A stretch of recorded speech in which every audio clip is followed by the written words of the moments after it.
Mga kapaglaom, mayong buntag kaninyong tanan og Happy Midweek.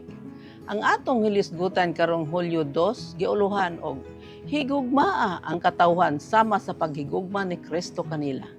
Ang atong teksto makita sa Juan 15:12. Mao kini ang akong sugo nga kinahanglan maghigugmaay kamo ang usa sa usa sama sa akong paghigugma kaninyo.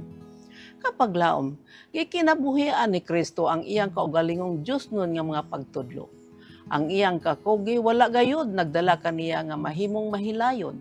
Siya nagpakita sa pagkamanunayon nga walay pagpihig, pagkamanggiluloyon nga walay pagkahuyang, kalumo ug kaluoy nga walay sobra nga pagpakita sa gibati. Hilabihan siya katalingbanon. Apan aduna siya gireserba nga kalangdon nga wala nagpadasig sa wala gikinhanglan nga kasuod. Ang iyang pagpugong wala gayud milangtod sa pagpihig-pihig ug pagdaginot. Wala siya nahiuyon dinhi sa kalibutan, apan siya adunay pagtagad sa mga panginahanglan sa pinakaubos sa mga katawhan. Mabination siya sa mga panginahanglan sa tanan. Gikan sa sayo nga mga katuigan hangtod sa pagkahamtong ni Kristo, nagkinabuhi siya og usa ka kinabuhi nga hingpit nga sumbanan sa pagkamapainobsanon ug kakugi ug pagkamatinumanon. Kanunay siya nga nagahuna-una sa uban. Sa kanunay nagapaulahi sa iyang kaugalingon.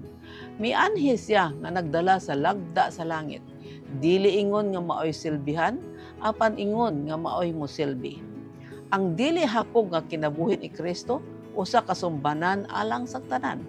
Ang iyang kinaiya usa ka sulundon sa mga kinaiya nga atong maumol kung kita mosunod sa iyang mga lakang.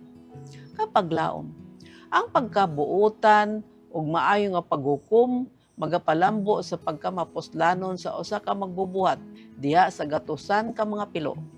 Kung siya mosulti sa insakto nga mga pulong diha sa insakto nga panahon ug mapakita sa insakto nga espiritu, kini makapagawas og usa ka makapatando nga gahom diha sa kasing-kasing sa tawo nga iyang gisulayan sa pagtabang.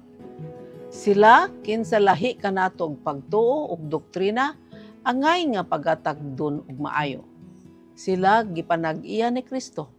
Ug angay nato sila nga mahimamat panahon sa dako nga adlaw sa katapusang pagsusi. Kita magaatubang sa matag usa panahon sa adlaw sa paghukom. Ug makita ang mga talaan sa atong mga panghuna-huna, mga pulong ug mga binuhatan. Dili sumala sa atong pagtan-aw niini, apan sumala sa kung unsang nahitabo. Ang Dios nagaawhag kanato sa katungdanan sa paghigugma sa matag usa sama nga si Kristo nahigugma kanato. Mag-ampo kita. Diyos, ug mahigugmaon namo nga man sa langit.